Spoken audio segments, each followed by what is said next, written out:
Suamiku yang berhutang tetapi aku yang dijadikan jaminan. Kubalas di pengadilan. Saat pertama kali aku bertemu Mas Joko, aku merasa ada sesuatu yang berbeda. Senyumannya yang ramah, matanya yang penuh perhatian, dan sikapnya yang selalu menjaga membuatku merasa aman. Dia adalah pria yang tidak hanya menarik secara fisik, tetapi juga memiliki kedalaman yang sulit dijelaskan dengan kata-kata. Aku terpesona oleh cara dia berbicara, caranya mendengarkan, dan cara dia memperlakukan orang-orang di sekitarnya dengan penuh rasa hormat. Kami pertama kali bertemu di sebuah acara teman lamaku, dan sejak saat itu, Mas Joko selalu ada di setiap kesempatan. Kami berbicara berjam-jam, berbagi cerita tentang hidup masing-masing, tentang masa lalu kami, tentang mimpi-mimpi yang ingin kami raih bersama. Mas Joko begitu sabar dan perhatian, selalu mendengarkan apa yang aku katakan, dan sepertinya dia memahami perasaanku lebih baik daripada siapapun. Aku mulai merasa bahwa aku telah menemukan seseorang yang tepat. Seseorang yang aku bisa percayakan seluruh hatiku. Dia adalah sosok yang selalu membuatku merasa nyaman, bahkan ketika dunia di luar sana terasa begitu rumit dan penuh ketidakpastian. Kami menghabiskan banyak waktu bersama, hingga akhirnya aku menerima lamaran Mas Joko dengan tangan terbuka. Pernikahan kami terasa seperti impian yang menjadi kenyataan. Semua berjalan dengan mulus. Kami menikah dikelilingi oleh keluarga dan sahabat terdekat. Aku mengenakan gaun putih sederhana, dan Mas Joko terlihat gagah dengan jas hitam yang dia kenakan. Hari itu adalah hari yang penuh kebahagiaan, dan aku merasa seperti dunia milik kami berdua. Namun, aku tidak tahu bahwa kebahagiaan itu hanya bertahan sementara. Setelah pernikahan, hidup kami tampak berjalan dengan baik. Kami tinggal di sebuah rumah kecil yang Mas Joko sewa di pinggiran kota. Meskipun sederhana, rumah itu penuh dengan cinta dan kebersamaan. Aku merasa begitu bahagia setiap kali pulang kerja dan melihat Mas Joko sedang duduk di sofa, menunggu untuk makan malam bersama. Keluarga kami kecil, tapi aku merasa seperti dunia kami sudah lengkap. Namun, semakin lama aku tinggal bersama Mas Joko, semakin aku mulai merasakan ada yang aneh. Pada awalnya, aku tidak terlalu memperhatikan. Mas Joko sering bekerja lembur, dan aku memahami betapa pentingnya pekerjaannya. Tapi lama-kelamaan, aku menyadari bahwa dia mulai sering pulang larut malam, bahkan lebih sering menghabiskan waktu sendirian di luar rumah. Ketika aku bertanya, dia selalu berkata, "Aku hanya sibuk, Dinda. Ada beberapa hal yang perlu aku selesaikan." Aku mencoba untuk percaya padanya. Namun, semakin lama aku merasa ada yang tidak beres. Aku merasa seperti ada dinding tak terlihat yang terbentuk di antara kami. Dulu, Mas Joko selalu mengajakku berbicara, berbagi tentang hari-harinya. Sekarang, dia lebih sering menghindar. Jika aku menanyakan sesuatu, dia akan menjawab dengan cepat dan mengalihkan pembicaraan. Hal itu membuatku merasa tidak dihargai, seolah aku bukan lagi orang yang dia percayai. Kemudian datanglah kejutan yang tak terduga. Suatu malam, setelah aku menunggu hingga larut untuk makan malam bersamanya, Mas Joko pulang dengan wajah pucat. Wajahnya tampak lelah dan tertekan. Aku mencoba bertanya, "Mas Joko, ada apa? Kamu terlihat capek sekali." Dia menatapku dengan mata yang kosong, seperti orang yang sedang berada dalam kebingungannya sendiri. Lalu, dia duduk di depan aku dan menghela napas panjang. Aku merasa ada yang buruk sedang terjadi. "Dinda, ada sesuatu yang harus aku katakan," kata Mas Joko dengan suara berat. "Ini tentang utang yang aku punya." Aku bingung. "Utang? Mas, utang seperti apa?" Dia menghela napas panjang, seolah-olah berjuang untuk mengungkapkan sesuatu yang sangat berat. "Aku berutang pada orang-orang yang tidak bisa aku bayar dengan cara biasa," katanya dengan terbata-bata. Aku berhutang pada rentenir. Jumlahnya sangat besar. Dinda, aku sudah mencoba untuk melunasinya, tapi aku terjebak. Aku merasa dunia ini berhenti sejenak. Aku menatapnya dengan kebingungan dan ketakutan. Apa?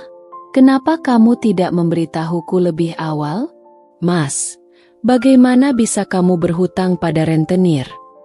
Mas Joko menunduk, dan aku bisa melihat betapa berat beban yang dia bawa. Aku tidak tahu bagaimana memulai. Dinda, aku terjebak dalam lingkaran utang ini sejak beberapa tahun lalu. Aku sudah berusaha mencari jalan keluar, tapi mereka tidak memberi ruang. Aku merasa bingung, marah, dan juga terkejut. Bagaimana mungkin dia menyembunyikan sesuatu yang begitu besar dariku? Aku merasa seperti aku sedang berhadapan dengan seorang pria yang bukan lagi suamiku yang aku kenal. Aku tidak tahu harus bagaimana. Dinda, lanjut Mas Joko. Mereka setiap hari mengancamku. Aku merasa seperti aku tak punya pilihan lain. Kata-katanya seperti hantaman yang menghancurkan semua yang aku percayai. Aku merasa sangat terluka, merasa seperti aku sudah dikhianati. Tetapi aku juga tahu satu hal, Mas Joko adalah suamiku, dan aku tidak bisa begitu saja meninggalkannya. Tapi, Mas, kenapa kamu tidak memberitahuku lebih awal? Kenapa kamu harus menanggungnya sendirian? Tanyaku, suaraku bergetar. Mas Joko menatapku dengan penuh penyesalan, seakan dia tidak tahu lagi bagaimana cara menjelaskan semuanya. Aku tidak ingin kamu terbebani, Dinda. Aku ingin kita hidup bahagia tanpa masalah seperti ini. Aku berharap aku bisa menghadapinya sendirian. Namun, perasaan kecewa dan marah semakin menguasai diriku. Aku merasa dikhianati, seperti aku telah dipermainkan selama ini. Kenapa dia tidak memberitahu aku lebih awal? Kenapa aku baru mengetahui hal ini setelah pernikahan kami? Namun, saat itu, aku tidak tahu apa yang harus kulakukan. Aku hanya bisa merasa terjebak dalam ketidakpastian, sementara Mas Joko masih menatapku dengan penuh rasa bersalah, berharap aku akan memaafkannya. Namun aku tahu, dunia kami tidak akan pernah sama lagi. Hari-hari setelah pengakuan Mas Joko terasa seperti mimpi buruk yang terus berulang. Aku tidak bisa tidur dengan nyenyak.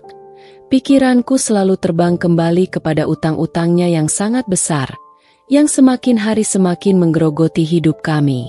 Setiap kali aku mencoba berbicara dengannya tentang bagaimana perasaan ini, Mas Joko hanya memberikan senyum yang dipaksakan dan mengatakan, "Aku akan menyelesaikannya, Dinda. Percayalah, semuanya akan baik-baik saja." Namun, kenyataan tidak semudah itu. Kepercayaan yang aku bangun dengan penuh hati-hati kini mulai retak. Aku merasa cemas setiap kali aku mendengar suara mobil berhenti di depan rumah. Aku takut itu adalah orang-orang yang datang untuk menagih utang. Aku takut mereka akan datang ke rumah dan membawa pergi semua yang kami miliki. Semakin lama, Mas Joko semakin jarang berbicara, dan aku bisa merasakan ketegangan yang semakin meluas di antara kami. Pagi itu, Mas Joko kembali pulang lebih larut dari biasanya. Wajahnya terlihat pucat, dan langkahnya terseok-seok seakan-akan tubuhnya terlalu lelah untuk melangkah lebih jauh. Ketika dia masuk ke dalam rumah, aku langsung menghampirinya. "Mas, kamu kenapa?" Tanyaku dengan khawatir, melihat tubuhnya yang tampak lemas. Mas Joko hanya menggelengkan kepala, seperti ada beban berat yang membuatnya kesulitan berbicara.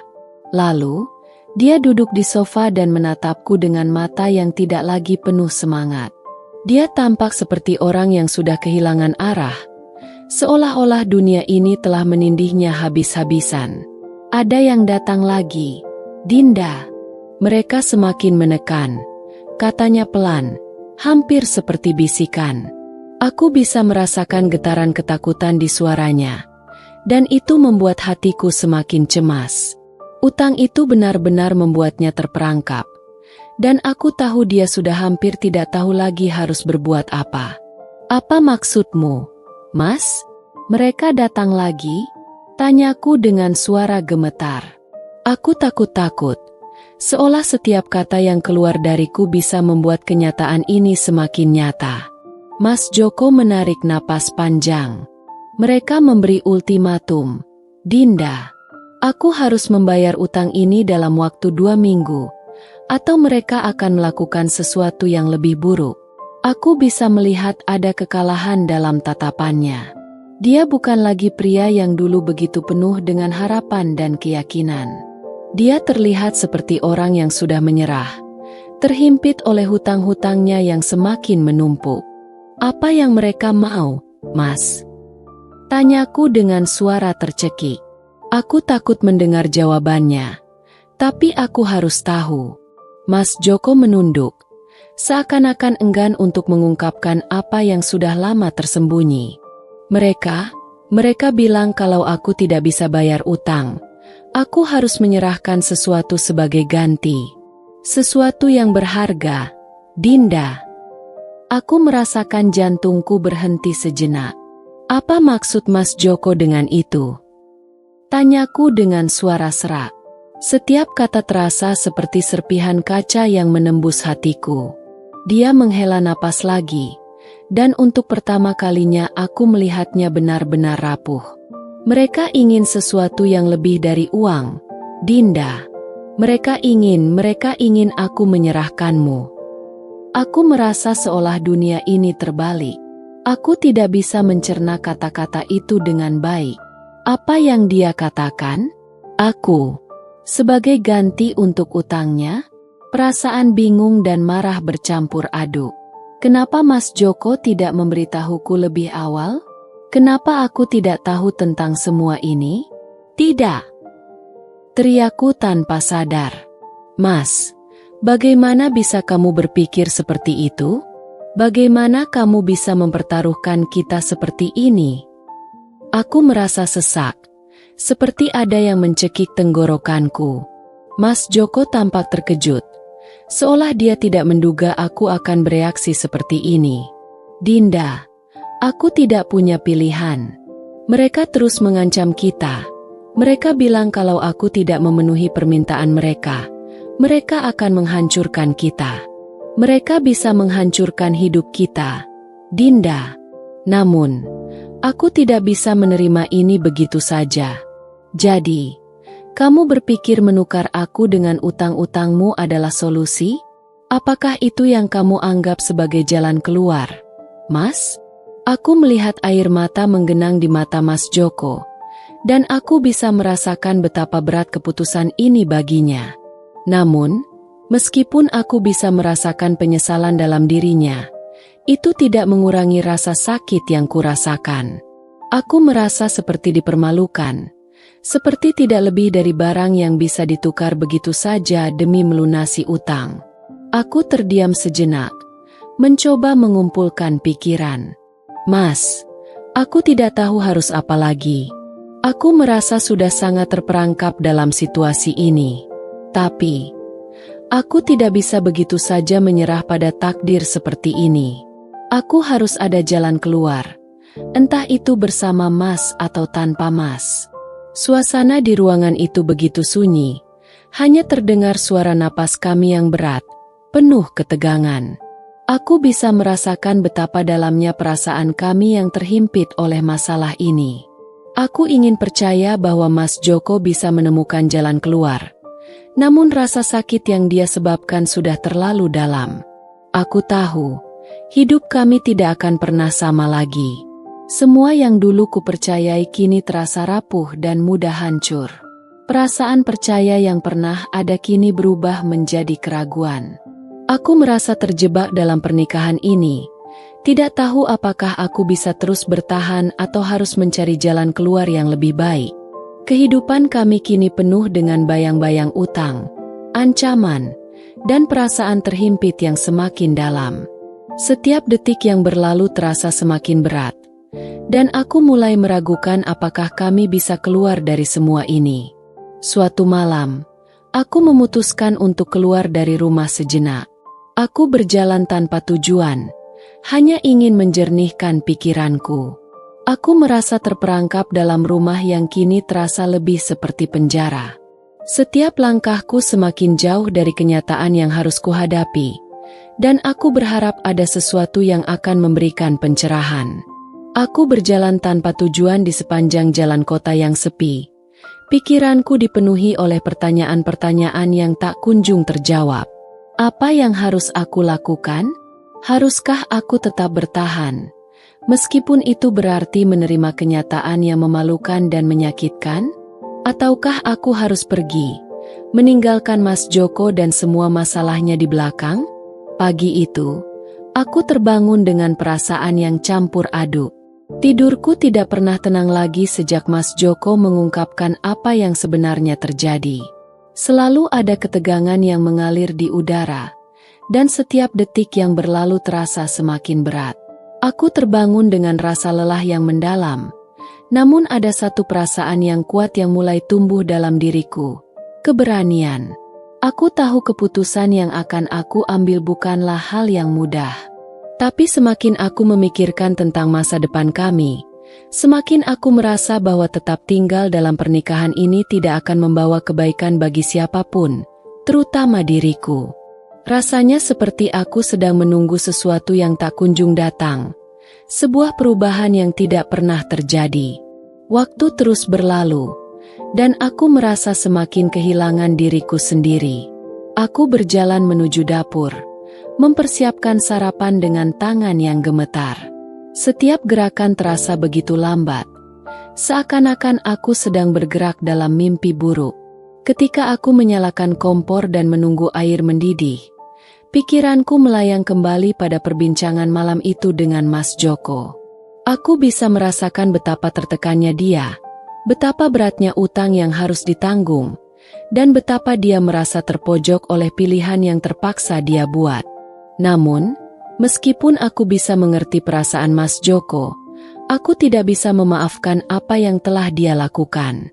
Menukar istrinya dengan uang utang adalah tindakan yang sangat memalukan, dan meskipun dia mengaku menyesal, itu tidak menghapus rasa sakit yang kurasakan. Aku merasa dihina, dipermalukan di hadapan orang-orang yang tidak aku kenal, hanya untuk menebus utang yang seharusnya bisa diselesaikan dengan cara lain. Saat Mas Joko masuk ke dapur, aku bisa melihat matanya yang merah, seolah-olah dia juga belum tidur semalam. Dia tampak begitu lelah dan tertekan, namun aku tahu dia tidak akan pernah mengungkapkan betapa dalamnya perasaannya. Mas Joko selalu menutup rapat emosinya, tidak ingin menunjukkan kelemahan di hadapanku. "Dinda, kita harus bicarakan ini lagi," katanya. Suara lelah dan cemas terdengar jelas. Aku menatapnya tanpa berkata apa-apa. Aku tidak tahu lagi harus berkata apa. Aku sudah begitu lelah dengan pembicaraan yang selalu berujung pada kebuntuan. Tadi malam, aku sudah memutuskan dalam hati. Aku tidak bisa terus hidup seperti ini. Aku harus mencari cara untuk keluar, meskipun itu berarti harus berpisah dengan Mas Joko. "Apa yang harus kita bicarakan, Mas?" Jawabku dengan suara datar.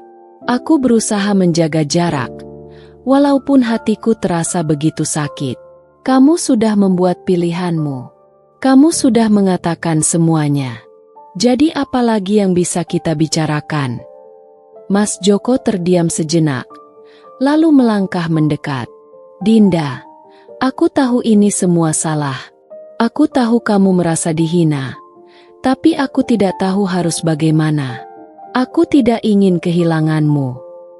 Kata-katanya terdengar begitu tulus, namun aku merasakan kebohongan yang terselip di antara kata-katanya.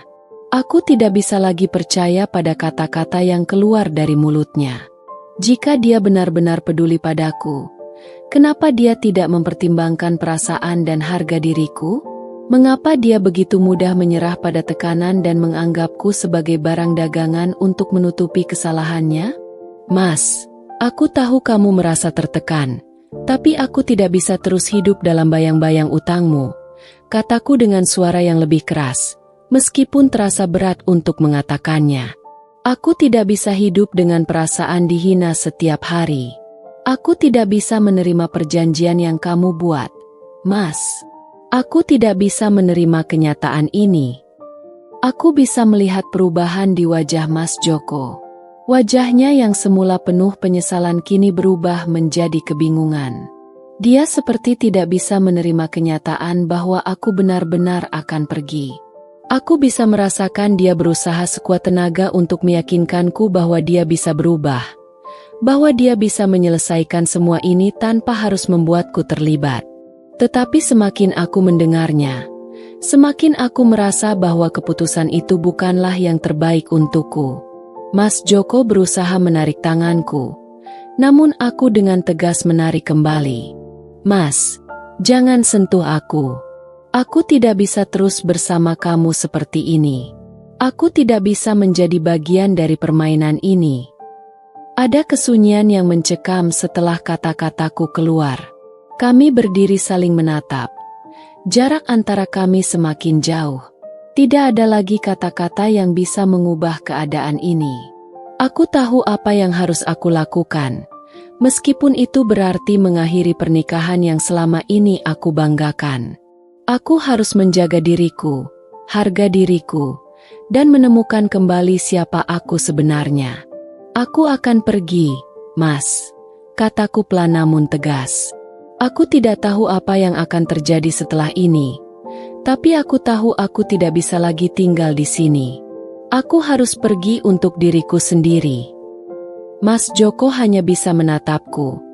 Matanya dipenuhi dengan penyesalan. Namun, aku sudah tidak bisa lagi mengharapkan perubahan darinya. Aku tidak bisa lagi percaya bahwa dia akan melakukan apapun untuk memperbaiki keadaan. Kami berdua sudah terperangkap dalam kesalahan yang begitu dalam, dan meskipun aku ingin memperbaikinya, aku tidak bisa mengabaikan rasa sakit yang dia timbulkan padaku. Aku minta maaf, Dinda, katanya dengan suara bergetar. Aku benar-benar minta maaf. Tapi kata-kata maaf tidak lagi berarti. Apa yang lebih penting bagiku sekarang adalah bagaimana aku bisa melanjutkan hidupku tanpa terus merasa terperangkap dalam keputusan-keputusan yang bukan milikku. Aku harus mengambil alih hidupku, walau itu berarti berpisah dengan Mas Joko. Dengan tekad yang semakin kuat, aku mulai mengemas barang-barangku. Setiap langkah terasa berat, tapi aku tahu ini adalah langkah yang benar. Ini bukan hanya tentang melepaskan Mas Joko, tapi juga melepaskan diri dari rasa takut dan keterbatasan yang selama ini mengikatku. Aku harus memulai lagi, meskipun itu berarti berjuang sendirian. Perasaan takut, cemas, dan bingung masih ada, tapi satu hal yang pasti, aku tidak akan lagi menyerah pada keadaan. Aku tidak akan lagi menjadi korban dari kesalahan yang dibuat oleh orang lain. Aku akan menemukan cara untuk hidup dengan harga diri dan kebebasan yang seharusnya menjadi hak setiap manusia. Dengan langkah mantap, aku melangkah keluar dari rumah itu. Ini bukan akhir. Ini adalah awal dari perjalanan baru dalam hidupku. Langkahku terasa semakin mantap saat aku berjalan menjauh dari rumah itu. Setiap langkah seakan melepaskan beban yang selama ini menindih dadaku. Namun di sisi lain, ada perasaan kosong yang menggantikan. Aku merasa seperti melangkah ke dunia yang belum aku kenal, tempat yang penuh ketidakpastian dan ketakutan. Aku tidak tahu apa yang akan terjadi selanjutnya, tapi satu hal yang aku tahu pasti adalah, aku tidak bisa lagi hidup seperti ini. Aku tidak tahu kemana harus pergi. Rumah orang tuaku terasa begitu jauh. Dan meskipun aku ingin sekali berlari ke sana untuk mencari perlindungan, aku tahu itu bukanlah pilihan yang mudah. Mereka mungkin akan kecewa dengan keputusanku, dan aku tidak ingin menambah beban mereka. Selain itu, aku merasa telah mengecewakan mereka dengan menikahi Mas Joko sejak awal. Aku berhenti di sebuah warung kopi kecil di ujung jalan, mencoba menenangkan pikiranku. Aku duduk di sudut yang sepi, memandangi cangkir kopi di depanku yang sudah hampir dingin. Berbagai pikiran saling bertabrakan di kepala. Apa yang harus aku lakukan sekarang? Kemana aku harus pergi? Aku tidak ingin menjadi beban siapapun lagi, tetapi aku juga tidak ingin terus merasa terperangkap dalam kegelapan ini. Ketika aku melamun, ponselku bergetar di atas meja. Mas Joko. Aku memandang layar dengan ragu-ragu, perasaan campur aduk. Apa yang akan dia katakan sekarang? Apakah dia akan menyesali keputusannya? Ataukah dia masih akan memaksaku kembali ke rumah? Aku ragu untuk mengangkatnya, tetapi aku tahu aku harus melakukannya. Aku tidak bisa terus menghindar. Dengan tangan yang gemetar, aku mengangkat telepon dan mendengarkan suara Mas Joko yang terdengar putus asa di ujung sana. Dinda, tolong. Jangan pergi. Aku mohon, kita bisa menyelesaikan ini bersama-sama. Aku akan berusaha keras untuk menyelesaikan utang-utang itu. Dan aku janji tidak akan melibatkanmu dalam masalah ini lagi. Tolong, jangan pergi. Suara Mas Joko terdengar begitu lemah, seperti seseorang yang sudah kehilangan arah. Tapi aku tidak bisa lagi terbuai dengan kata-kata manis itu. Aku tidak bisa lagi dipermainkan dengan janji-janji kosong. Aku merasa sakit mendengarnya, tapi aku tahu aku harus tetap teguh. Mas, jawabku dengan suara yang semakin tegas, meskipun ada rasa sakit yang menusuk di dadaku. Aku sudah terlalu lama hidup dalam kebohongan ini. Aku tidak bisa kembali lagi. Aku harus pergi untuk diriku sendiri. Ada keheningan yang panjang di ujung telepon. Aku bisa merasakan kebingungannya, dan itu membuat hatiku semakin hancur. Dinda, aku benar-benar minta maaf. Aku tahu aku telah membuat kesalahan besar, tapi aku tidak tahu apa yang harus aku lakukan tanpa kamu. Tapi kata-kata maaf tidak lagi berarti apa-apa bagi aku. Maaf tidak akan mengembalikan rasa hormat yang hilang, atau menghentikan rasa sakit yang ditinggalkan oleh tindakan yang telah dia pilih. Aku tahu dia merasa terpojok, tapi itu bukanlah alasan untuk mengorbankan aku. Aku sudah membuat keputusan. Mas, ini bukan hanya tentang kamu atau utangmu. Ini tentang aku, tentang hidupku yang sudah hilang di dalam pernikahan ini. Jawabku, mencoba mengendalikan suara yang mulai bergetar. Aku harus mencari cara untuk membangun hidupku kembali. Aku tidak bisa terus hidup dalam bayang-bayang ketakutan dan ketidakpastian. Aku menutup telepon itu dengan perasaan yang campur aduk.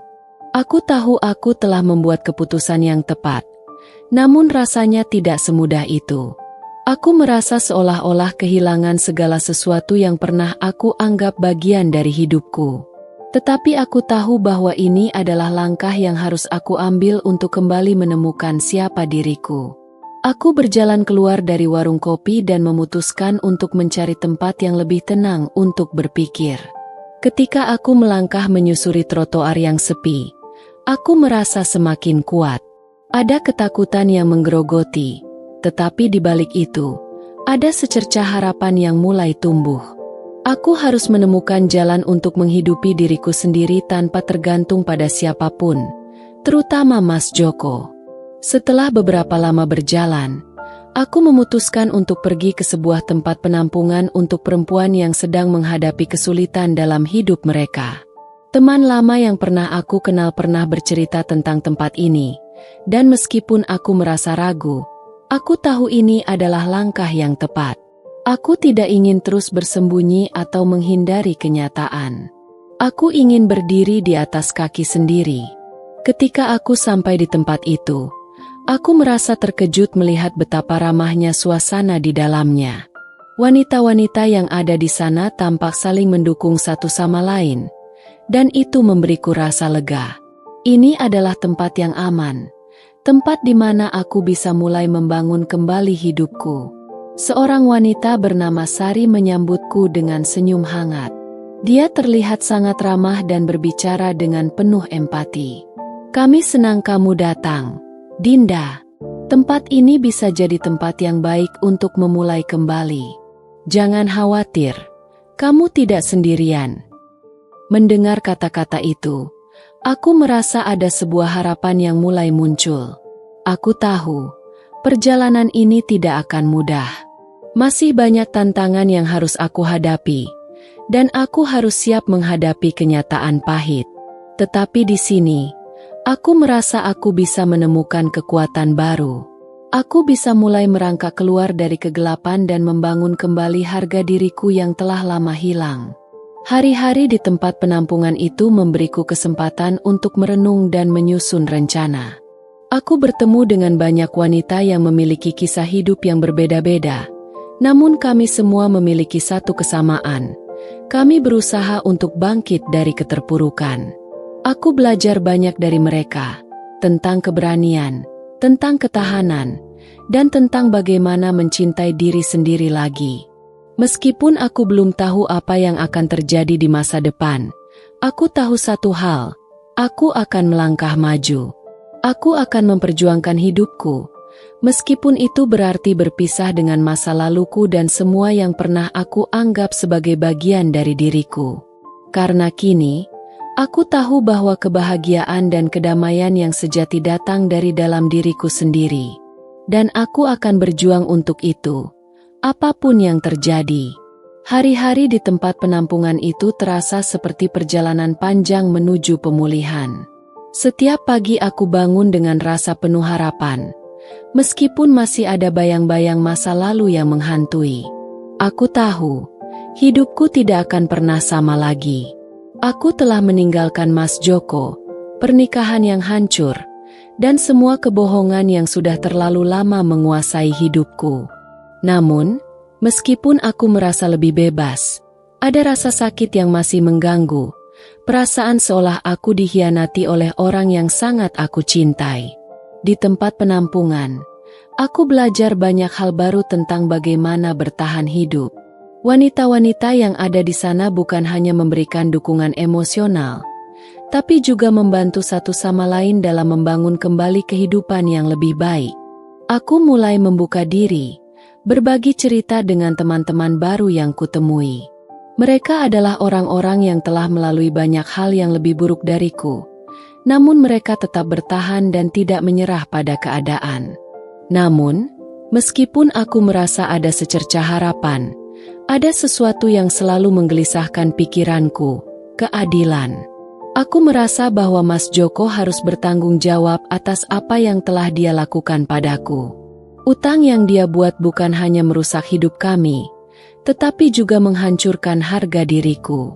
Membiarkannya pergi tanpa konsekuensi akan membuatku merasa tidak adil terhadap diriku sendiri. Pernikahanku dengan Mas Joko adalah perjanjian yang memalukan, dan aku tidak bisa begitu saja menerima kenyataan ini tanpa berbuat sesuatu. Aku harus membuatnya bertanggung jawab. Aku harus menemukan cara untuk mengungkapkan kebenaran dan meminta keadilan, meskipun itu berarti menghadapi kenyataan pahit tentang dirinya. Suatu malam, aku duduk di ruang pertemuan penampungan bersama Sari dan beberapa wanita lainnya. Sari adalah salah satu orang yang membuatku merasa diterima sejak pertama kali aku datang. Dia adalah wanita yang kuat, dengan kisah hidup yang penuh dengan cobaan, namun dia tetap berdiri teguh. Kami sedang berbicara tentang masa depan kami, tentang bagaimana cara melanjutkan hidup setelah keluar dari tempat yang penuh dengan kenangan buruk. Sari mulai berbicara tentang pentingnya memaafkan diri sendiri, tetapi aku tahu, untuk bisa benar-benar move on, aku harus menyelesaikan urusan ini dulu. Dinda, kata Sari sambil menatapku dengan perhatian. Aku tahu kamu masih berjuang dengan perasaanmu tentang Mas Joko. Tapi kamu harus ingat, dia bukan satu-satunya orang yang bisa menentukan masa depanmu. Kamu berhak untuk membuat keputusan sendiri. Aku menatapnya dan mengangguk perlahan. Kata-katanya menyentuh hatiku. Aku tahu dia benar. Aku harus memilih untuk tidak terjebak lagi dalam masa lalu. Namun ada satu hal yang belum selesai. Aku harus memastikan bahwa Mas Joko tidak lepas begitu saja dari tanggung jawabnya. Esok harinya, Aku memutuskan untuk menghubungi seorang pengacara. Aku tahu langkah ini akan penuh risiko. Tetapi aku merasa ini adalah cara yang tepat untuk membebaskan diriku dan mencari keadilan. Aku ingin melaporkan Mas Joko dan utangnya yang telah membebani hidupku. Meskipun itu berarti harus menghadapi konflik yang lebih besar. Setelah beberapa jam berdiskusi dengan pengacara, aku mulai merasa sedikit lebih tenang. Kami mempersiapkan semua dokumen yang diperlukan untuk melaporkan tindakan Mas Joko kepada pihak berwenang, termasuk bukti-bukti yang bisa menunjukkan bahwa dia telah mengambil keputusan untuk menukar aku demi melunasi utangnya. Kami juga mulai mencari tahu lebih banyak tentang rentenir yang terlibat dalam utang itu. Semua langkah ini terasa berat, namun semakin aku merenung, semakin aku merasa ini adalah langkah yang harus diambil agar aku bisa mendapatkan kembali kontrol atas hidupku. Hari demi hari aku menjalani proses ini dengan hati yang penuh kekuatan. Aku mulai merasa sedikit lebih kuat, meskipun ketakutan itu masih menggerogoti. Aku tak tahu bagaimana reaksi Mas Joko akan menghadapi semua ini, tetapi aku tahu bahwa aku tidak bisa lagi hidup dengan perasaan terhimpit oleh rahasia dan kebohongan. Aku harus membebaskan diriku. Satu malam, aku menerima pesan dari Sari. Dia mengajak beberapa teman untuk makan malam bersama. Aku merasa sedikit ragu, tetapi akhirnya aku memutuskan untuk ikut. Mungkin ini bisa memberiku sedikit ketenangan sebelum semuanya semakin rumit. Saat kami sedang duduk di meja makan, aku mulai berbicara lebih banyak tentang rencana-rencana yang sedang aku jalani. Aku memberitahukan mereka tentang laporan yang sedang aku buat dan bagaimana aku berusaha untuk mengungkap kebenaran. Aku merasa sedikit cemas tentang apa yang akan terjadi, namun mereka semua memberikan dukungan yang luar biasa.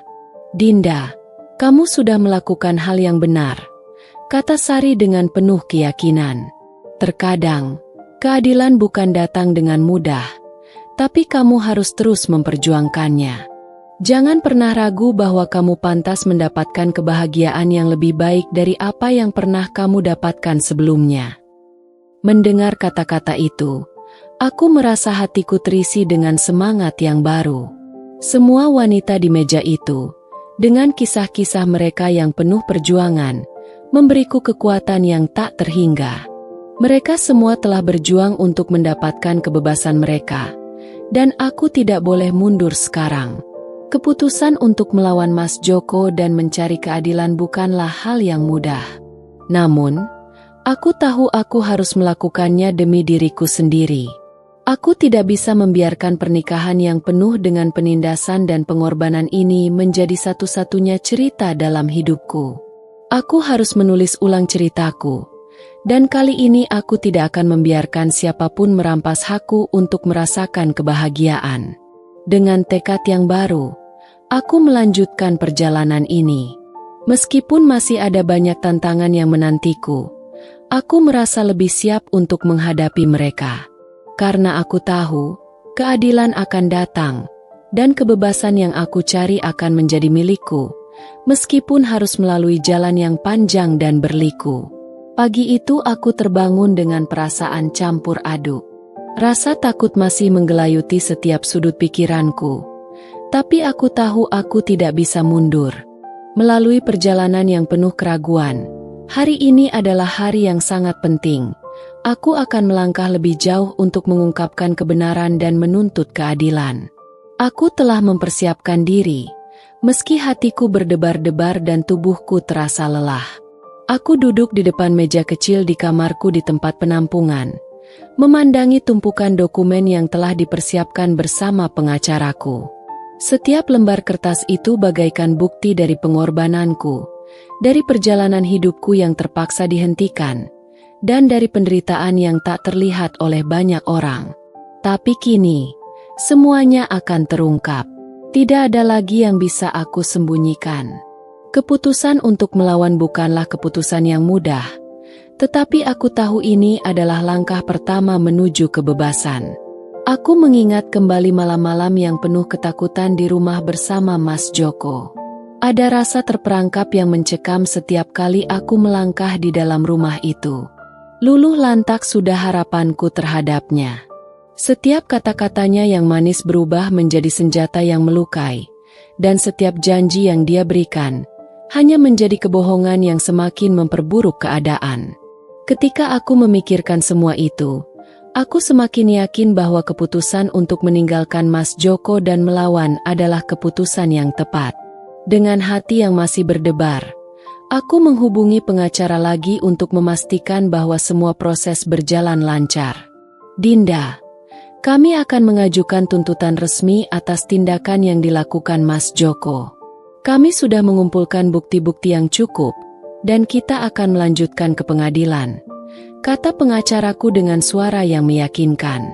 Aku mengangguk, meskipun hati ini masih penuh dengan kecemasan yang sulit untuk dibuang. Namun, ada satu hal yang menggelisahkan, Mas Joko. Aku tahu dia akan melawan, mungkin lebih keras daripada yang pernah aku bayangkan. Tidak hanya masalah utang yang akan diungkap, tapi aku juga tahu bahwa dia pasti akan berusaha menghalangi aku, atau bahkan mencoba menutup-nutupi semuanya. Aku tidak bisa melupakan rasa sakit saat dia memutuskan untuk menukarku dengan rentenir demi melunasi utangnya. Itu adalah keputusan yang sangat memalukan, yang menghancurkan harga diriku sebagai seorang wanita, istri, dan manusia. Malam itu, aku duduk di ruang pertemuan penampungan bersama beberapa wanita lain, berbagi kekhawatiran dan rencana. Aku menceritakan keputusan besar yang sudah aku buat. Mereka semua mendengarkan dengan seksama, dan meskipun tak satu pun dari mereka yang bisa sepenuhnya memahami rasa sakitku, mereka memberikan semangat yang luar biasa.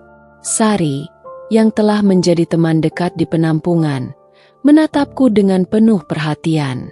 Dinda, kamu sangat berani. Tapi ingat, ini adalah jalan panjang. Kamu tidak sendirian. Kami ada di sini untukmu. Kata-kata itu memberiku semangat baru. Aku tidak sendirian. Aku memiliki mereka. Wanita-wanita kuat yang telah melalui banyak cobaan, yang tahu betul apa artinya bertahan dan memperjuangkan hidup mereka. Aku merasa seolah ada kekuatan yang mengalir dalam diriku, memberikan keberanian untuk melangkah maju. Esok harinya, aku bersiap untuk langkah besar selanjutnya. Pagi itu aku mengenakan pakaian yang sederhana, tapi ada aura kekuatan yang berbeda. Aku tidak lagi merasa takut dengan bayangan masa lalu. Aku tahu, apapun yang akan terjadi, aku harus melawan untuk mendapatkan kebebasan dan keadilan. Di pengadilan, suasana sangat tegang. Aku duduk di kursi, memandangi meja hakim dan para pihak yang terlibat. Mas Joko duduk di sebelah pengacaranya, tampak gelisah namun mencoba menunjukkan sikap tenang. Ada rasa kecewa yang mendalam dalam hatiku melihat wajahnya. Betapa mudahnya dia mengorbankan aku hanya demi melunasi utangnya, tanpa memikirkan dampak yang akan aku alami. Setelah beberapa lama, hakim memulai sidang dan kami mulai mengajukan bukti-bukti yang telah kami persiapkan. Aku menyaksikan semuanya dengan hati yang berdebar. Dalam setiap pernyataan yang aku buat, aku merasa seolah beban yang menindih dadaku sedikit demi sedikit terangkat. Ketika aku mendengar pengacara mengungkapkan bukti transaksi yang menunjukkan bahwa Mas Joko telah membuat perjanjian dengan rentenir untuk menukarkanku sebagai jaminan, rasa sakit itu datang kembali.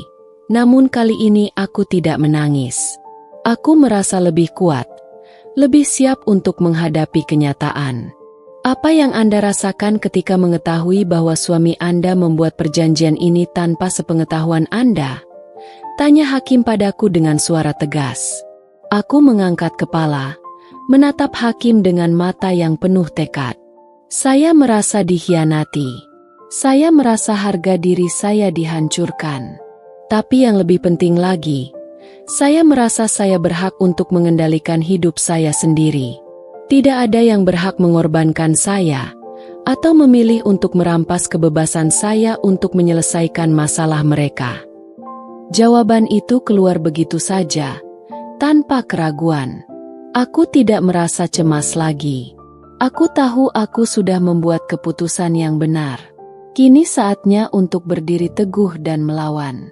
Ketika sidang berlanjut, aku melihat ekspresi wajah Mas Joko yang mulai berubah. Dia tidak lagi terlihat yakin dengan tindakannya. Aku bisa melihat sedikit penyesalan di matanya, meskipun itu terlambat. Pengacara kami mengajukan bukti lainnya, termasuk rekaman percakapan yang menunjukkan bahwa Mas Joko menyetujui perjanjian itu tanpa memberikan persetujuan resmi dariku. Semua bukti itu cukup kuat untuk membuatnya terpojok. Ketika aku kembali ke penampungan, aku merasa lelah, tetapi juga sangat puas. Ini bukan akhir, tetapi aku tahu aku sudah berada di jalur yang benar. Aku sudah mulai mengungkapkan kebenaran, dan langkah selanjutnya adalah memastikan bahwa Mas Joko bertanggung jawab atas semua yang telah dia lakukan. Aku menghela napas dalam-dalam, merasa sedikit lebih ringan. Kini, perjalanan untuk mencari keadilan masih panjang, tapi aku tahu satu hal, aku tidak akan berhenti. Aku tidak akan menyerah pada ketidakadilan yang telah menimpaku, dan aku tidak akan membiarkan pengorbanan yang kuhadapi sia-sia. Pagi hari setelah sidang, aku kembali ke pengacara untuk memastikan langkah-langkah berikutnya. Dinda, kami mendapatkan hasil positif dari sidang kemarin. Bukti yang kita ajukan sudah cukup kuat, tapi Joko pasti akan berusaha untuk membela dirinya. Dia mungkin akan mencoba berbagai cara untuk menekan kamu, ujar pengacara kami, Pak Rizal, dengan nada serius. Aku mengangguk, merasa ada ketegangan yang menumpuk di dalam dadaku. Aku siap untuk itu. Aku sudah tidak takut lagi. Aku hanya ingin semuanya berakhir dengan adil. Aku ingin hidupku kembali. Jawabku dengan suara yang lebih pasti. Pak Rizal mengangguk dengan penuh pengertian. Kami akan melakukan yang terbaik. Tapi jangan lupa, kamu punya hak untuk melawan. Ini adalah hakmu untuk mendapatkan keadilan. Kami pun melanjutkan perbincangan tentang langkah-langkah selanjutnya. Kami merencanakan untuk mengajukan lebih banyak bukti dan melibatkan saksi yang bisa memperkuat posisiku di pengadilan. Salah satu saksi kunci yang kami cari adalah seseorang yang pernah bekerja dengan Mas Joko, yang mengetahui hubungan gelapnya dengan rentenir. Semuanya mulai terasa lebih terarah, meskipun aku tahu perjuanganku tidak akan mudah. Hari berikutnya, aku kembali ke pengadilan. Rasa cemas masih menggelayuti, tetapi ada rasa percaya diri yang semakin kuat menguat. Di dalam ruang sidang, aku merasakan ketegangan yang semakin tebal. Mas Joko tampak tidak tenang. Mungkin dia sudah mulai merasakan betapa kuatnya posisi aku. Wajahnya yang biasa penuh dengan keyakinan kini tampak murung. Aku tahu dia merasa terpojok, dan itu membuatku sedikit lega. Namun, aku juga tahu ini bukan kemenangan final. Masih banyak hal yang harus dilalui. Hakim membuka sidang dengan suara tegas, memerintahkan agar proses berlanjut tanpa gangguan. Mas Joko mulai mengajukan argumennya, mencoba untuk membalikan keadaan dengan menyalahkan keadaan dan masalah finansial yang ada. Dia mencoba menciptakan kesan bahwa aku adalah pihak yang tidak mendukungnya dalam pernikahan. Namun, setiap pernyataan itu terasa semakin absurd. Aku tahu dia berusaha mencari alasan, namun semakin dia berbicara, semakin jelas bahwa dia sedang berusaha menutupi kenyataan. Ketika giliranku tiba untuk memberikan keterangan, aku berjalan ke depan dengan langkah pasti. Seluruh mata tertuju padaku, dan aku merasakan jantungku berdegup kencang. Tetapi, kali ini aku tidak merasa takut. Aku sudah siap untuk berbicara dan membela diriku. Saya tidak tahu apa yang harus saya katakan. Saya hanya ingin keadilan. Saya tidak meminta untuk diperlakukan seperti ini. Mas Joko membuat keputusan yang mengorbankan saya, dan saya merasa harga diri saya dirusak. Saya tidak bisa lagi tinggal diam. Ujarku dengan suara yang penuh tekad. Setiap kata yang keluar dari mulutku terasa seperti melepaskan beban yang sudah lama aku tanggung. Aku merasa semakin kuat saat mendengar diriku berbicara dengan begitu tegas. Aku tidak lagi hanya seorang istri yang patuh, yang dia menerima keputusan suami. Aku adalah seorang wanita yang pantas dihargai, dan aku akan mendapatkan hak-hakku kembali. Sidang berlangsung lama, dengan masing-masing pihak mengajukan bukti-bukti dan pernyataan. Tetapi, semakin aku mendengar argumen Mas Joko, semakin jelas bahwa dia hanya berusaha melindungi dirinya sendiri. Aku bisa melihat dia semakin terpojok, dan itu memberiku semangat lebih. Aku tidak akan berhenti sampai keadilan ditegakkan. Setelah beberapa jam, hakim akhirnya menunda sidang untuk menyusun keputusan akhir. Aku merasa sedikit lega, meskipun perjalanan ini masih panjang. Saat kami meninggalkan ruang sidang, Sari mengirimkan pesan singkat kepadaku. "Kamu luar biasa, Dinda. Apapun yang terjadi, kamu sudah mengubah jalan hidupmu. Jangan ragu lagi. Kamu sudah membuktikan bahwa kamu lebih kuat daripada yang kamu kira." Pernyataan itu seperti angin segar yang mengalir ke dalam hatiku. Sari benar, aku sudah mengubah jalan hidupku. Aku tidak lagi takut untuk membela diriku sendiri. Masih ada banyak hal yang harus aku hadapi, tetapi aku tidak lagi merasa sendirian. Kini, aku tahu bahwa aku bisa menghadapinya dengan kekuatan yang baru. Aku berjalan keluar dari ruang sidang dengan langkah yang lebih mantap. Meski masalah ini belum selesai, aku tahu satu hal, aku sudah memulai perjalanan yang akan mengubah hidupku selamanya. Tidak ada lagi yang bisa menghalangi aku untuk mendapatkan kebebasan dan keadilan. Aku sudah melangkah jauh dan tidak akan mundur. Minggu itu terasa panjang. Aku hampir tidak bisa tidur, memikirkan apa yang akan terjadi di sidang perceraian. Setiap detik terasa seperti beban yang berat, meski aku berusaha untuk tetap tenang dan tidak terbawa oleh kecemasan. Aku tahu bahwa ini bukan hanya tentang perceraianku dengan Mas Joko, tetapi juga tentang pembebasanku dari belenggu yang sudah mengikatku terlalu lama. Hari itu akhirnya datang.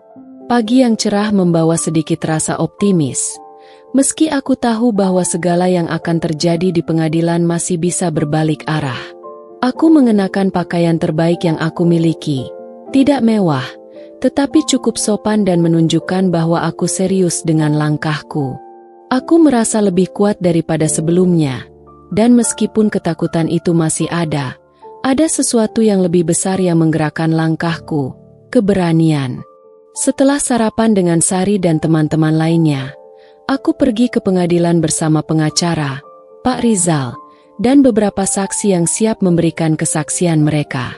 Aku menatap gedung pengadilan yang besar dan megah di hadapanku, tempat di mana segala kebenaran akan terungkap. Aku tahu tidak mudah melawan kekuatan besar yang Mas Joko dan rentenir miliki, tetapi aku sudah tidak bisa mundur. Sidang dimulai dengan suasana yang penuh ketegangan. Mas Joko sudah duduk di hadapan hakim dengan wajah yang tampak tertekan. Dia berusaha tetap tenang, namun aku bisa melihat ada kegelisahan di matanya. Aku tahu, dia tahu, bahwa semuanya sudah di ujung tanduk. Dia sudah berusaha menutupi kebohongannya dengan berbagai cara, tetapi kini, kebenaran mulai muncul ke permukaan. Aku duduk dengan tenang, tetapi hatiku berdebar-debar. Aku mendengarkan setiap kata yang diucapkan oleh pengacaraku, yang mulai menjelaskan kronologi pernikahanku dengan Mas Joko. Bukti-bukti yang kami ajukan mulai diperlihatkan di hadapan hakim dan para pengunjung sidang. Foto-foto, pesan teks, dan rekaman percakapan antara Mas Joko dan pihak rentenir mulai mengungkap kebohongannya satu persatu. Aku merasa sedikit lega saat mendengar bukti-bukti tersebut diperlihatkan. Setiap langkah yang aku ambil, setiap kesaksian yang diberikan, semakin menguatkan posisiku. Namun, Mas Joko tidak tinggal diam. Dia mulai mencoba memberikan pembelaan, menyalahkan keadaan dan mengatakan bahwa dia terpaksa mengambil keputusan tersebut karena keputusasaannya terhadap utangnya. Saya terjebak dalam hutang yang begitu besar, dan saya merasa tidak ada jalan lain selain untuk menyelesaikannya dengan cara itu, ujarnya dengan suara tegang. Saya tidak pernah bermaksud untuk menyakiti Dinda. Saya mencintainya. Mendengar kata-kata itu, hatiku terasa hancur. Cinta? Apa yang dia sebut cinta itu? Cinta tidak pernah membuat seseorang memanipulasi dan mengorbankan pasangannya. Aku hampir tak bisa menahan diri untuk tidak membalas kata-kata itu dengan kemarahan. Tetapi aku menahannya.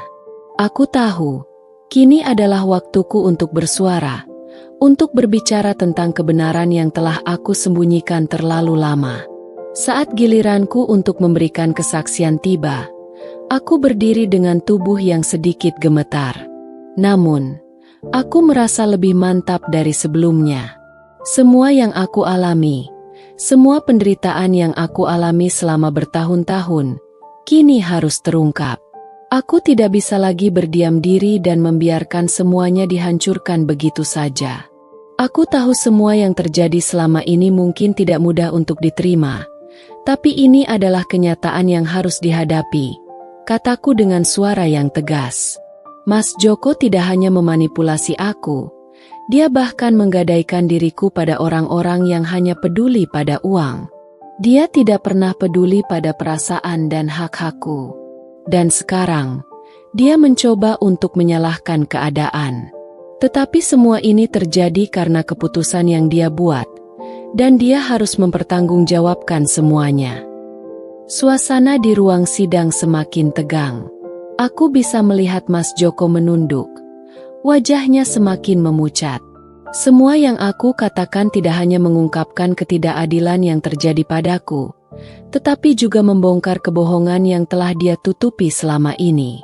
Hakim melanjutkan sidang dengan menanyakan beberapa hal lebih lanjut dan mendengarkan argumen-argumen yang diajukan oleh kedua pihak. Aku tahu ini belum berakhir, namun aku bisa merasakan bahwa keberhasilanku untuk mengungkapkan kebenaran memberi aku kekuatan yang sebelumnya tidak pernah aku rasakan. Sari memelukku erat, memberikan kekuatan yang aku butuhkan. Apapun yang terjadi, kamu sudah melangkah dengan penuh keberanian. Itu sudah cukup. Aku memejamkan mata, merasakan keberanian yang mulai tumbuh dalam diriku. Ini bukan hanya tentang perceraian atau utang, ini tentang mendapatkan kembali hidupku, tentang mengambil kendali atas masa depanku. Aku tahu perjalanan ini masih panjang, dan aku belum bisa merasakan kemenangan sepenuhnya. Namun, untuk pertama kalinya dalam hidupku, aku merasa bebas. Minggu itu, waktu berjalan sangat lambat. Sidang perceraian yang ditunda masih terasa begitu dekat, tetapi juga begitu jauh. Setiap malam aku terjaga, memikirkan apa yang akan terjadi di hari berikutnya. Aku berusaha untuk tetap tenang, mencoba menenangkan pikiran dan hati yang selalu bergejolak.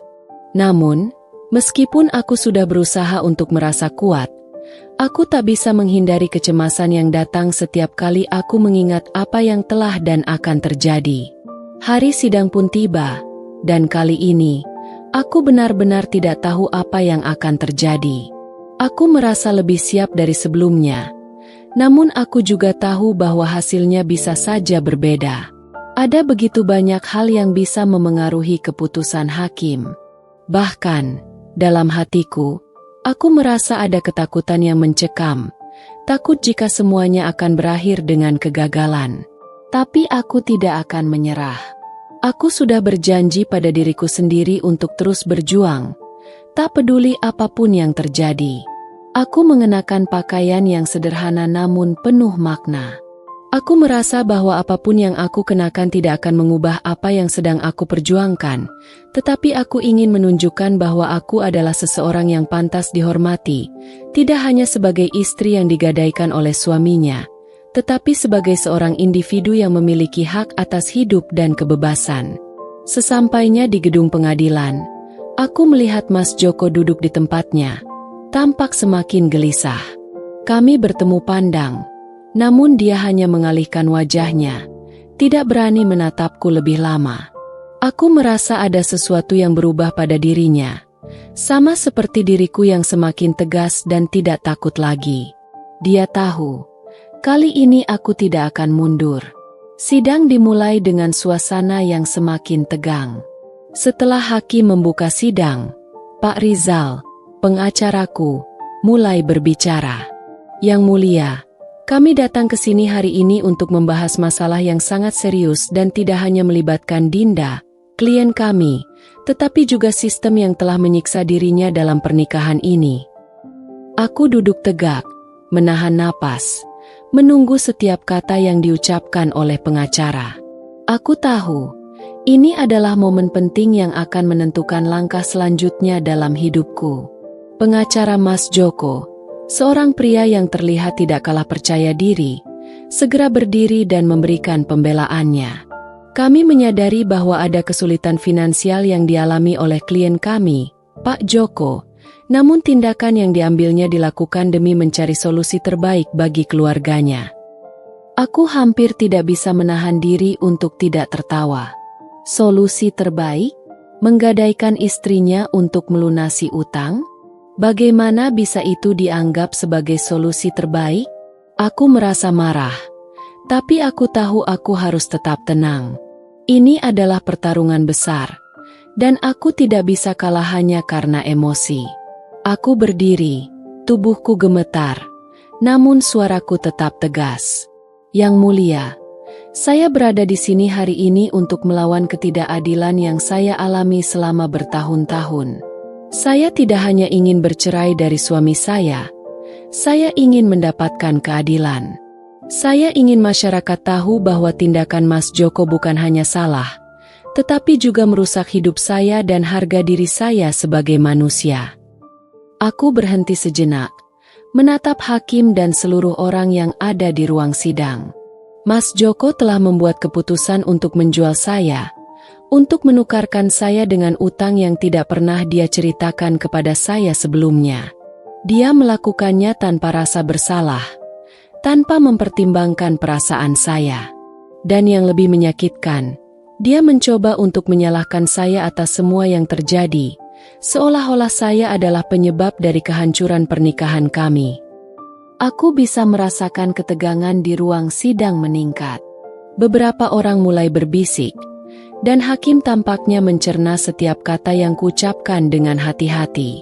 Aku melanjutkan, saya sudah cukup lama hidup dalam ketakutan dan pengorbanan demi suami saya. Tetapi saya sadar, saya tidak bisa hidup seperti ini lagi. Saya berhak atas kehidupan yang lebih baik. Saya berhak untuk bebas. Pak Rizal menambahkan dengan argumen yang kuat, Yang mulia, kami telah menyediakan bukti yang cukup untuk menunjukkan bahwa tindakan Mas Joko jelas merupakan bentuk pemaksaan dan manipulasi terhadap klien kami. Kami meminta agar pihak rentenir yang terlibat juga diperiksa, karena mereka turut andil dalam perjanjian yang merugikan pihak klien kami. Sidang berlangsung dengan intensitas yang semakin tinggi. Mas Joko mulai tampak semakin terpojok. Setiap kali dia mencoba memberikan pembelaan, pengacara kami dengan tegas membantahnya, membeberkan lebih banyak bukti dan kesaksian yang mengungkap kebohongannya. Aku bisa melihat wajah Mas Joko yang semakin pucat. Semakin banyak fakta yang terungkap, semakin jelas bahwa dia tidak bisa lagi menghindar dari tanggung jawabnya. Hari itu berakhir dengan keputusan yang cukup mengejutkan. Hakim memutuskan bahwa sidang akan dilanjutkan dengan pemeriksaan terhadap pihak rentenir, dan bahwa Mas Joko harus menghadapi tuntutan hukum atas tindakannya yang merugikan istrinya. Keputusan ini memberi harapan baru bagiku, tetapi aku tahu ini hanya permulaan. Aku keluar dari ruang sidang dengan perasaan campur aduk. Aku merasa lega karena keadilan mulai berpihak padaku, tetapi di sisi lain, aku tahu perjuanganku masih jauh dari selesai. Masih ada banyak hal yang harus dihadapi, dan aku harus siap menghadapi tantangan yang lebih besar. Keputusan hakim yang menguntungkan memicu harapan yang semakin besar, Namun aku tahu perjalanan ini masih jauh dari selesai. Tuntutan hukum terhadap Mas Joko dan pihak rentenir sedang diproses. Dan aku terus menjalani hidup dengan penuh harapan, meskipun kadang ketakutan itu kembali menghampiri. Tetapi kali ini, aku sudah lebih siap untuk menghadapinya. Aku sudah menemukan kekuatan yang sebelumnya aku tidak tahu ada di dalam diriku. Hari demi hari, aku merasa lebih percaya diri. Sari, teman baikku di penampungan, selalu ada untuk memberikan dukungan dan semangat. Dia menjadi pengingat bagiku bahwa aku tidak sendirian. Kami berbicara panjang lebar tentang masa depan, tentang harapan yang baru mulai tumbuh di hati kami. Sari juga menyarankan agar aku kembali melanjutkan pendidikan yang sempat terhenti setelah pernikahanku dengan Mas Joko. Aku tertarik, meskipun ada perasaan ragu. Namun, perasaan ragu itu mulai menghilang seiring dengan bertambahnya keyakinan bahwa aku pantas mendapatkan yang lebih baik dalam hidup ini. Aku tahu bahwa langkah ini tidak mudah. Akan ada banyak tantangan, banyak kesulitan yang harus kuhadapi. Namun, aku tak ingin kembali ke kehidupan yang penuh dengan ketidakpastian dan penghinaan. Aku ingin memulai hidup yang lebih baik, yang lebih menghargai diriku, dan yang memberikan ruang bagi kebahagiaan yang sejati. Aku melanjutkan hidup dengan cara yang berbeda. Aku mendaftar untuk beberapa pekerjaan yang mengizinkanku untuk mendapatkan penghasilan dan mandiri secara finansial. Sementara itu, kasus hukum terhadap Mas Joko dan pihak rentenir terus bergulir. Setiap kali aku mendengar kabar baik tentang perkembangan perkara tersebut, aku merasa semakin yakin bahwa aku sudah berada di jalan yang benar. Mas Joko, meskipun berusaha untuk menghubungiku dan meminta kesempatan kedua, aku tidak bisa begitu saja melupakan apa yang telah dia lakukan. Aku tahu bahwa dia mencoba untuk memperbaiki kesalahan-kesalahan yang telah dibuatnya. Namun luka yang dia tinggalkan begitu dalam. Dia tidak hanya mengkhianatiku, tetapi juga menghancurkan masa depanku dengan cara yang tak termaafkan. Waktu berlalu, dan aku mulai merasakan dampak dari semua perjuangan yang telah kulalui. Aku menyelesaikan kursus keterampilanku dan mendapat pekerjaan yang stabil. Aku tidak hanya mandiri, tetapi juga merasa lebih kuat dari sebelumnya. Malam itu, aku menulis di buku harianku, seperti yang sering aku lakukan di masa-masa sulit dulu. Tetapi kali ini, tulisan itu penuh dengan rasa syukur dan kebanggaan. Hari ini, aku merasa bebas. Bebas dari masa lalu yang menghantuiku. Bebas dari segala rasa takut dan cemas yang pernah menguasai hatiku. Hari ini, aku bisa melihat masa depan dengan penuh harapan. Aku tahu, perjalanan ini belum berakhir, tetapi aku siap menghadapinya, karena aku sudah menemukan kekuatan dalam diriku. Aku menutup buku harian itu dan tersenyum. Aku tidak tahu apa yang akan terjadi di masa depan, tetapi satu hal yang pasti, aku sudah memutuskan untuk hidup dengan harga diri dan kebebasan. Tidak ada yang bisa menghalangi langkahku sekarang.